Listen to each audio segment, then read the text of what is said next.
மாலை வணக்கம். இது அழகு தமிழ் கவிதை கழகம். என் உறவுகளே, மீண்டும் மீண்டும் ஒரு பதிவை நோக்கிதான் ஒரு பயணம் கொள்கின்றது அழகு தமிழ் கவிதை கழகம் என்றால் அது யாவர் மனதிலும் மாற்றங்களை ஏற்படுத்தி வாழும் நிலையை அடைந்துவிட வேண்டும், வாழ்ந்த அலையாளத்தை நிலைநாட்டிவிட வேண்டும் என்பதற்காக தான். என் உறவுகளே, களம் என்பது நம் வாழும் களத்தையும் சொல்லலாம். நம் வாழ்வதற்கு உணவு தானியங்களை உற்பத்தி பண்ணி அதை மாற்றும் களங்களாகவும் சொல்லலாம், போர் களத்தையும் சொல்லலாம். இந்த உலகத்தில் களம் என்றால் அனைத்தையும் சார்ந்ததுதான். அது எந்தெந்த வேலைகளில் தன்னை ஆட்கொள்ள காரணங்களாக இருக்கின்றதோ அதை நம் வாழ்வியலோடு இணைத்து கொண்டு வாழும் வாழ்க்கைதான் இந்த களங்கள். என் உறவுகளே, இது அத்தனையும் அழகாக நிகழ்ந்து கொண்டிருந்தாலும் இயற்கை நினைத்து விட்டால் ஒரு நிமிடத்தில் அந்த களத்தின் தன்மையை மாற்றி பெரும் மாற்றத்தை ஏற்படுத்தி அழகூற வாழ்வியலை கற்று தந்துவிடும்.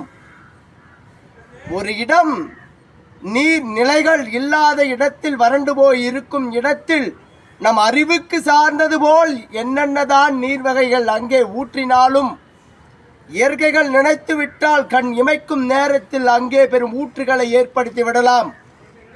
ஒரு இடத்தில் புல் பூண்டே முளைக்காத அளவுக்கு நாம் செய்து விட்டாலும் அங்கு இயற்கைகள் மண் நினைத்து விட்டால் அனைத்தையும் தாண்டி ஒரு விதைகளை உற்பத்தி பண்ணி செடிகளாக மாறி அது காய் கனிகளை தரும் வண்ணம் செய்து விடலாம்.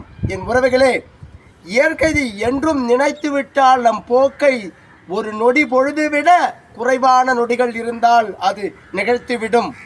நாம் எப்பொழுதும் இந்த இயற்கையோடு சார்ந்த வாழ்க்கையை பெரும் உதாரணங்களாக நம் வாழ்க்கையில் எடுத்துக்கொண்டு அடுத்த நிலைக்கு முன்னேறதான் வேண்டுமே தவிர நிகழ்காலத்தையும் எதிர்காலத்தையும் நிகழ்ந்து கொண்டிருக்கும் காலத்தையும் நினைத்து நினைத்து நம் வீணடிக்கும் நேரத்தை நாம் மாற்றிக்கொண்டு அழகூற என் வாழ்க்கை அழகூற நான் வாழ வேண்டும் என்ற இலக்கை உங்களுக்குள் வகுத்து இயற்கையோடு சார்ந்ததை போல் ஒரு வாழ்க்கையை அழகாக கோர்த்து இந்த மண்தடம் எனக்கு வாய்ப்புகளை அள்ளி கொடுத்திடும் என நினைத்து உங்கள் வாழ்க்கையை நடத்தும் விதத்தை கற்றுக்கொள்ளுங்கள். என் உறவுகளே, எண்ணற்ற அறிவுரைகள் 1000 பேர் காதில் பட வந்தாலும் நம் அறிவுக்கு ஏற்றிய நினைவுகளை இயற்கைகளை சார்ந்த ஒரு அழகான வாழ்வியலை நமக்குள் ஏற்படுத்தி கொண்டு அழகாக வாழுவோம். இந்த